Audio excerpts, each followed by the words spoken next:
नमस्कार। आज हम एक बहुत ही दिलचस्प जातक कथा की दुनिया में चल रहे हैं जिसका नाम है नंद जातक।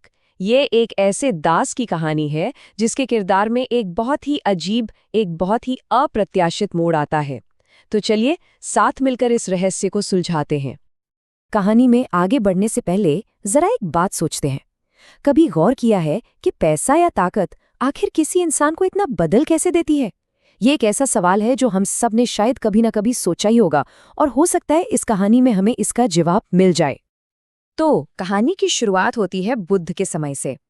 उस दौर में एक खास भिक्षु का बर्ताव उसके गुरु के लिए एक ऐसी पहेली बन गया था जिसका कोई जवाब ही नहीं मिल रहा था। आखिर चल क्या रहा था? और यहीं से मामला सच में बहुत दिलचस्प हो जाता है।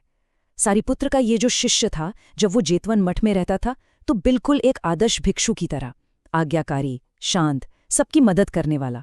लेकिन जैसे ही वो दक्षिणागिरी इलाके में जाता, वो पूरी तरह से बदल जाता था। कठोर, घमंडी और किसी की एक न सुनने वाला। मतलब एक ही इंसान के दो दो रूप। अब सारिपुत्र इस अजीब बर्ताव से बिल्कुल हैरान परेशान हो गए। वो इस गुत्थी को लेके सीधे बुद्ध के पास पहुंचे। और बुद्ध ने क्या कहा? उन्होंने कहा ये कोई नई बात नहीं है। और इस बात को समझाने के लिए बुद्ध ने उन्हें एक बहुत पुरानी, एक पिछले जन्म की कहानी सुनानी शुरू की। तो बुद्ध की इस बात के साथ ही चलिए हम भी समय में थोड़ा पीछे चलते हैं। ये कहानी हमें वाराणसी ले जाती है, जहाँ एक परिवार के पास एक बहुत बड़ा राज था। एक ऐसा राज जिसे हर कीमत पर बचा कर रखना था। सोचिए, एक पिता की चिंता। उन्हें डर था कि उनकी पत्नी उनके बेटे की सारी जायदाद, सारी विरासत उड़ा देगी। तो उन्होंने एक योजना बनाई। वो अपने सबसे भरोसेमंद दास नंद को जंगल में ले गए और अपनी सारी दौलत एक गुप्त जगह पे दफना दी। और नंद को ये जिम्मेदारी सौंपी कि जब उनका बेटा बड़ा हो जाएगा तो वो उसे उस खजाने का राज बताएगा। तो पिता तो चले गए। अब देखते हैं कि सालों बाद जब बेटा बड़ा हुआ और अपना हक मांगने पहुंचा तो क्या हुआ। बेटा सीधा नंद के पास जाता है और कहता है, चलो खजाना निकाल लाते हैं। दोनों फावड़े और टोकरियां लेकर बड़ी उम्मीद के साथ जंगल की तरफ निकल पड़ते हैं। और फिर कुछ ऐसा हुआ जिसकी किसी ने कल्पना भी नहीं की थी। जैसे ही नंद जंगल में एक खास जगह पर जाकर खड़ा हुआ, उसका रवैया, उसका पूरा बर्ताव ही बदल गया। वो अपने ही मालिक के बेटे को बेइज्जत करने लगा और बोला कि यहाँ कोई खजाना वजाना नहीं है। सोचिए जरा।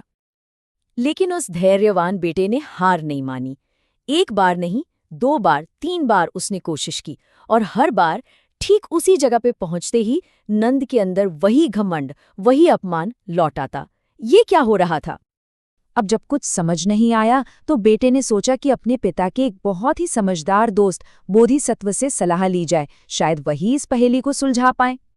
बेटे ने उस ज्ञानी मित्र को शुरू से लेकर आखिर तक पूरी कहानी सुनाई और पूछा, श्रीमान, आखिर इसका कारण क्या हो सकता है?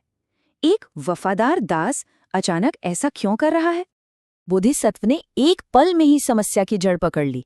उन्होंने समझाया कि ये एक खास तरह का घमंड है। ये वो अहंकार है जो दौलत के ढेर पर, मतलब खजाने के ठीक ऊपर खड़े होने से पैदा होता है।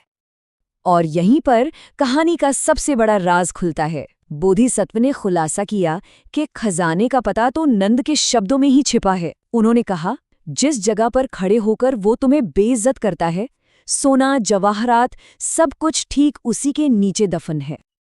तो अब चलिए सारी कड़ियों को जोड़ते हैं और देखते हैं कि कैसे अतीत की इस कहानी ने वर्तमान के उस बड़े रहस्य को सुलझा दिया।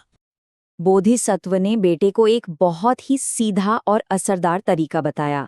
उन्होंने कहा, देखो, तुम नंद के साथ जंगल जाओ, और जैसे ही वो तुम्हें बुरा भला कहना शुरू करे, उसे बस उस जगह से खींचकर अलग कर दो और फिर वहीं खोदना शुरू कर दो।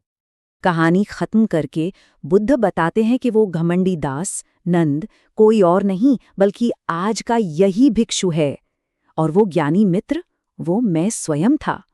और इसी के साथ भिक्षु के उस अजीब बर्ताव की पहेली पूरी तरह से सुलझ गई।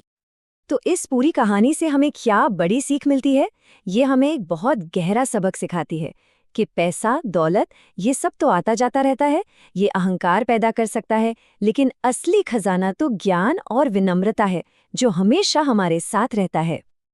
तो चलिए इस कहानी के आखिर में एक खूबसूरत विचार के साथ इसे समाप्त करते हैं। कामना है कि इस कहानी का ज्ञान हम सबके जीवन में शांति और समझ लेकर आए और हम सब अपनी असली खुशी चीज़ों में नहीं बल्कि अपने अंदर खोज पाएं। हमारे साथ इस सफ़र में जुड़ने के लिए धन्यवाद। सभी सुखी रहें।